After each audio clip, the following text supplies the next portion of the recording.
No, I turn the floor to our actually main speaker, our guest of honor actually, for our speaking tour in the United States.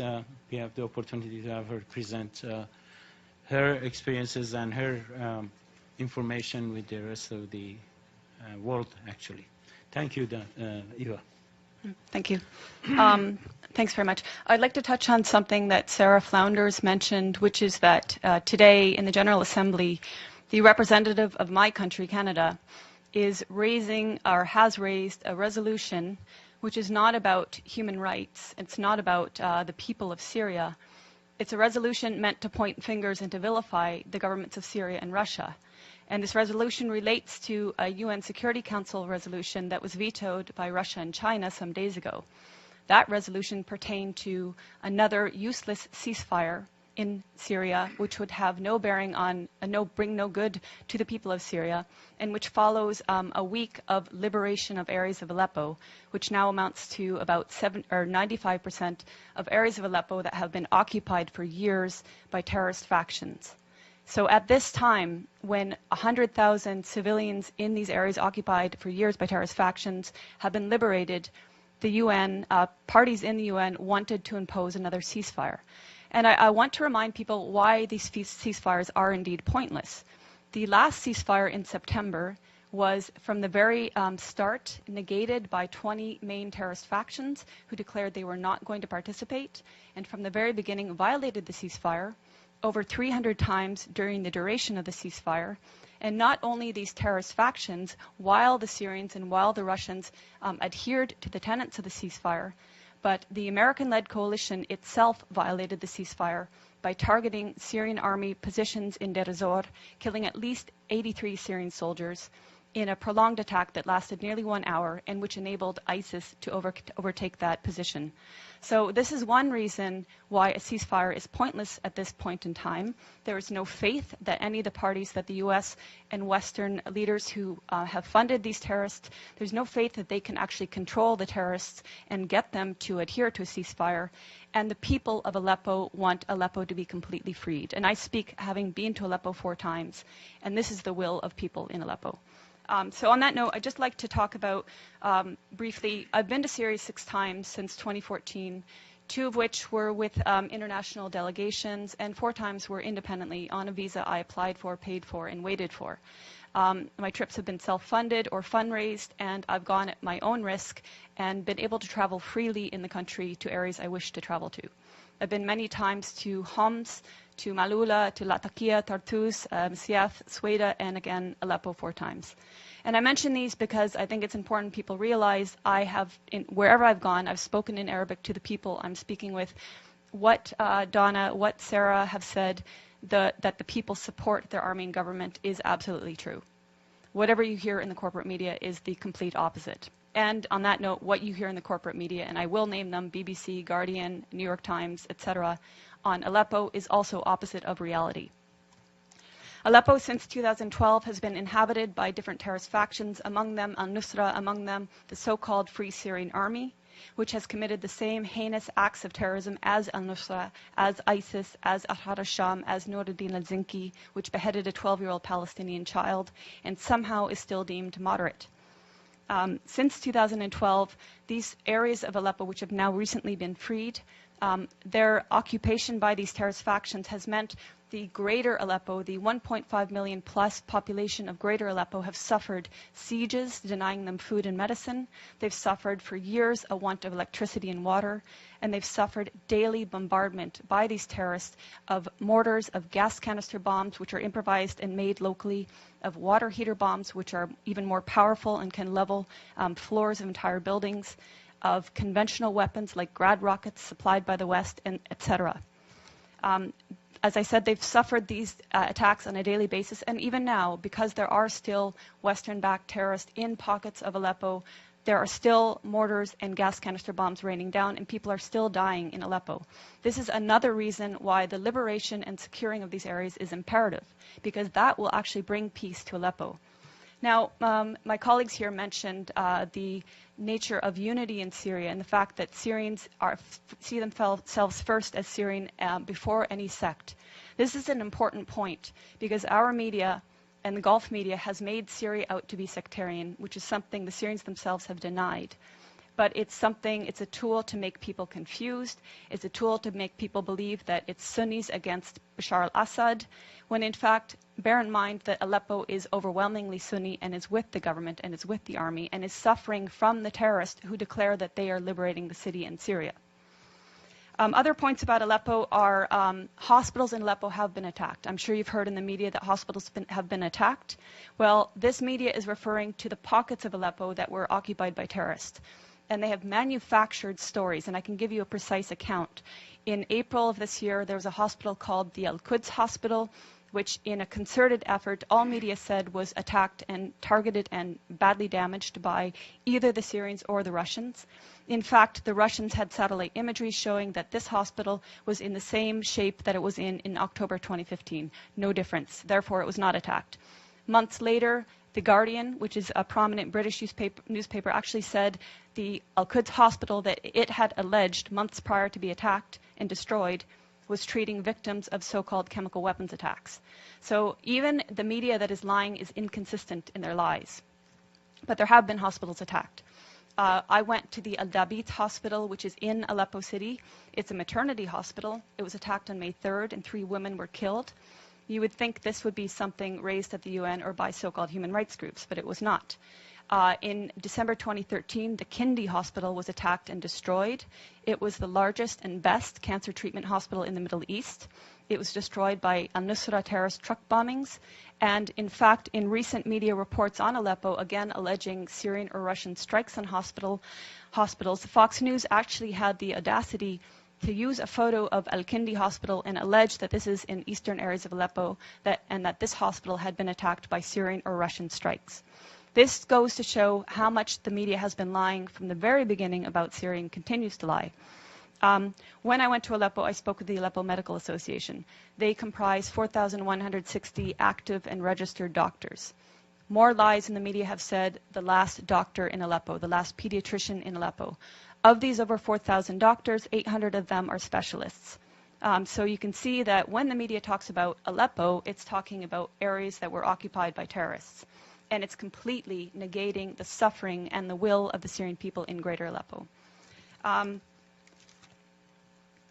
When I was in Aleppo in July, I got a taste of some of the bombings by these terrorist factions. There was an explosion about half a kilometer away at Hatat Baghdad, and I don't know how many people were killed that day, but it was close enough that it was a massive plume of smoke. About 5 minutes later, an explosive bullet fired from an area occupied by terrorists landed about 15 meters away from where I was. If it had hit parked cars, I wouldn't be here speaking. A day later, a good friend of mine, his mother was killed by one such explosive bullet. So this is just a small taste of what people are suffering on a daily basis. In November, when I was there with a delegation of Western journalists, including from the New York Times, LA Times, BBC, etc., on November 3rd, there were a series of attacks throughout the day with Grad missiles, explosive vehicles, and other explosive bullets and snipings. By the end of the day, 18 people, civilians, were murdered and over 200 were injured, including critically. We were at the Al-Razi hospital, which is one of the main hospitals, and we saw the maimed people pour in. And this was just one day of many of endless days in Aleppo. On November 4th, we were at the Castello Road humanitarian crossing. This was a day that was meant to allow the people in eastern areas of Aleppo that were inhabited by terrorists to evacuate.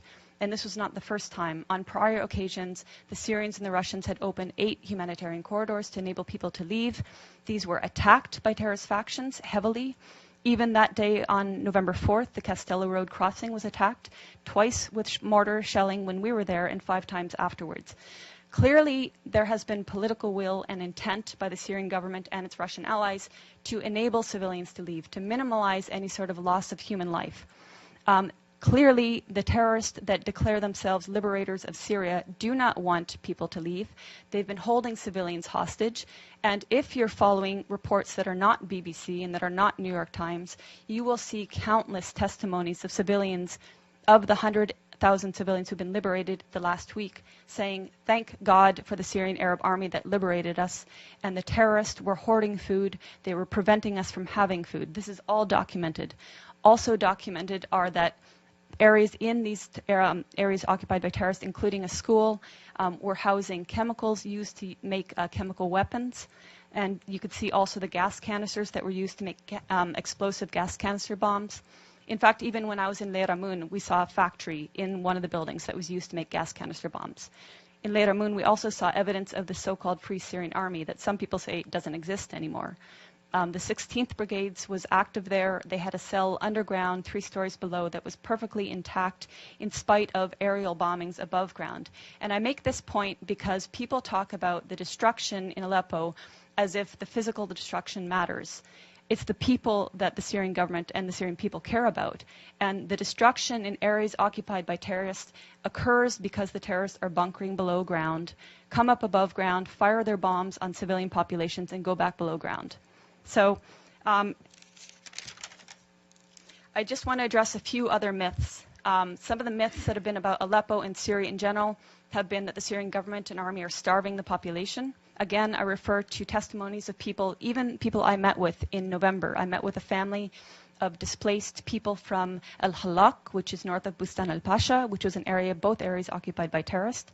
At that time, when I met them on November 10th, he told me that they had fled along with about 40 others on about 20 days prior, and that they had tried twice prior to flee, but they were prevented violently so from doing so by the terrorists that inhabited those areas. This is the case. These are the testimonies coming out of Aleppo now. People saying, we tried to flee, they wouldn't let us, they shot at us.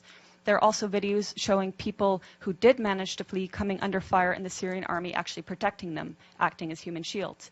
So that's to say that what we've been hearing in the corporate media is not depicting an accurate image of what's happening in Aleppo. The corporate media is saying that the Syrian army is attacking people, and until today, the corporate media is maintaining this, even though the exact opposite is true. I would ask you to follow the voices of people in Syria who, like my colleagues here said, they want you to speak the truth. They're tired of lies. They're very well aware of the lies that our media is purporting and that our human rights groups are purporting. They want an end to the violence. They don't want this war to continue. They didn't ask for this war. But as my colleagues stressed, Syria is a sovereign nation. It has the right to fight against terrorism. And we know that 101 of 193 UN member states have sent terrorists to Syria to slaughter and destroy. So Syria is fighting a war against terrorism. It's winning in Aleppo, and hopefully either the terrorists will accept a deal to be transported out of Aleppo, hopefully they will participate in the Musalaha, the reconciliation, will lay down their arms, will take the amnesty offered to them by the government and which has been taken by thousands of former militants. And hopefully, above all, the U.S. will stop supporting terrorism and stop funding terrorism. And hopefully this new bill will take fire, will be supported, and actually it will be impossible to fund an armed mercenaries from FSA, Ahrar al-Sham, Nuruddin al-Zinki, and all the colors in between, because they're all the same terrorists. Yeah, thank you. Thank you, Eva. Very informative. Thank you very much. Now we are open to questions, if there are questions. The gentleman in the back. Thank you very much. I'm Christopher Ronneberg with the Norwegian newspaper Aftenposten. A question for, or two questions for Ms. Bartlett here. As a journalist, I'm sure you can appreciate getting other impressions than empirical impressions from the ground. When you talk about the Syrian people and what the Syrian people want, how can you quantify that? Do you have any independent surveys where you can actually document that? And secondly, you talk about the corporate media, the Western media, the lies, and all of this. Could you explain what you think might be the agenda from us in the Western media, and why we should lie, why the international organizations on the ground should lie, why we shouldn't believe all these absolutely documentable facts that we see from the ground, these hospitals being bombed, these civilians who are talking about the atrocities that they have been experiencing. How can you justify calling all of us liars? Sure. Thank you. I mean, there are certainly honest journalists amongst the very compromised establishment media. Let's start with your second question. So, international organizations on the ground. Tell me which ones are on the ground in eastern Aleppo. Yeah, okay, I'll tell you, there are none. There are none. These organizations are relying on the Syrian Observatory for Human Rights, which is based in Coventry, UK, and which is one man. They're relying on compromised groups like the White Helmets, which, let's talk about the White Helmets. The White Helmets were founded in 2013 by a British ex-military officer. They have been funded to the tune of $100 million by the US, UK, and Europe, and other states. They purport to be rescuing civilians in eastern Aleppo and Idlib, yet no one in eastern Aleppo has heard of them. And I say no one, bearing in mind that now 95% of these areas of eastern Aleppo are liberated. The White Helmets purport to be neutral, yet they can be found carrying guns and standing on the dead bodies of Syrian soldiers. And their video footage actually contains children that have been recycled in different reports. So you can find a girl named Aya who turns up in a report in month, say, August, and she turns up in the next month in 2 different locations. So they are not credible. The SOHR is not credible. Unnamed activists are not credible. Once or twice, maybe, but every time, not credible. So your sources on the ground, you don't have them. As for your agenda, not your, but the agenda of some corporate media, it is the agenda of regime change. How can the New York Times, I was reading it this morning, or how can Democracy Now!, which I was reading the other day, maintain until this day that this is a civil war in Syria? How can they maintain until this day that that the protests were unarmed and nonviolent until, say, 2012? That is absolutely not true. How can they maintain that the Syrian government is attacking civilians in Aleppo when every person that's coming out of these areas occupied by terrorists is saying the opposite? So that's with regards to your question on lying Western media. How do I quantify the support of the Syrian people? The elections. In 2014, the Syrian people held elections. The voter turnout was 88%, including people in Lebanon, where I was during the elections in Lebanon, which were actually ran for 2 days, extended hours, people walking for kilometers to reach the embassy, including people who flew from their own countries like mine, which has criminally shut the Syrian embassy so that Syrian people have no rights, and including people within Syria who braved a torrent of terrorist mortars and missiles on election day. And yet, voter turnout rate was something like 88%, I believe. And then the election, the results were 78, I believe. I think Tim Anderson gives you the opposite. Okay, I might get the turnout wrong. So the results. 74 was the participation. 74 participate, 88. Okay. Anyway, the point being, overwhelmingly, the people support President Assad. That's based on elections, based on my own travels. Okay, so that's subjective. But as I said, I've traveled around Syria, talked with people of all faiths, all walks of life, and there are people that want change in the government. We're not pretending they don't want change. Everybody wants change. But in terms of support of the government, the point is they don't see President Assad as the problem. They see the problem as terrorism. They see elements of problems in the system that they have there. But President Assad, they don't see as the problem. They actually overwhelmingly support him. So I'm basing it on their choice in their leader, and I'm basing it on my interactions with people in Syria and Lebanon.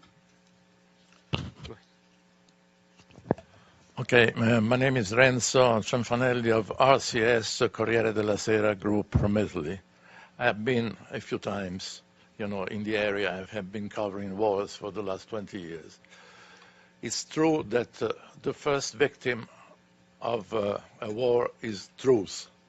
And I have seen this in Chechnya, in Iraq, Sarajevo, and in Syria. Having said that, I have been watching last night the Russian television and news. Now, they are allowing for the fact that the media in Russia are state-controlled, and so they try to massage the truth. But what they say is that Aleppo is about to be liberated. They have been showing pictures of Russians, demining units, clearing the mines, distributing food, and the picture is totally different. Now, I'm not pro-Russian, but I live there, and I don't believe that a single line or any second of TV time has been shown in this country, you know, portraying this kind of picture. So I would ask the panel, what do you make out of this? What is the actual truth? Yeah, I mean, those not only from Russian media, but from Syrian media, and from people, even independent people who are in Syria, are saying the same things. Let's remember that it was thanks to Russian aid, which was welcomed by the Syrian government, that Palmyra was liberated after something like 10 months of occupation.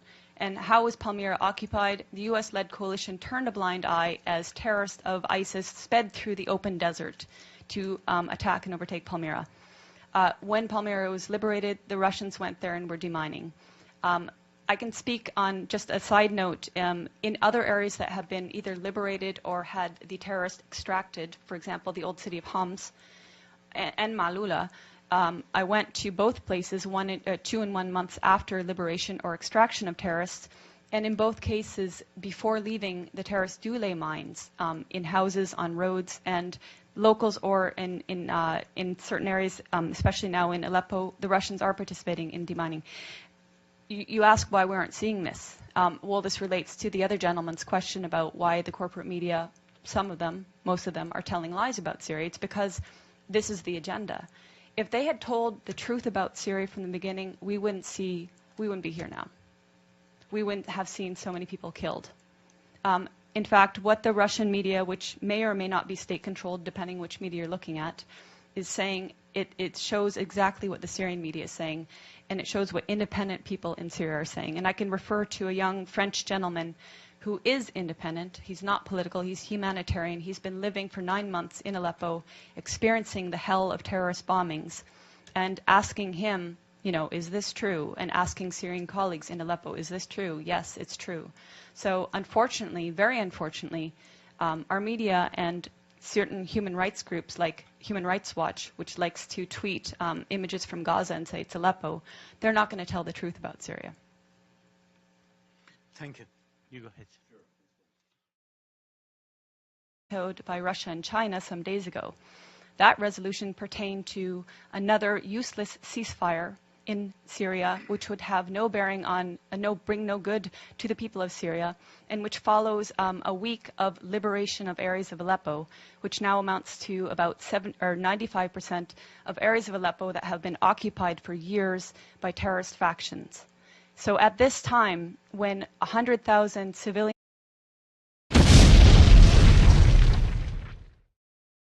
No, I turn the floor to our actually main speaker, our guest of honor actually, for our speaking tour in the United States. We have the opportunity to have her present her experiences and her information with the rest of the world actually. Thank you, Eva. Thank you.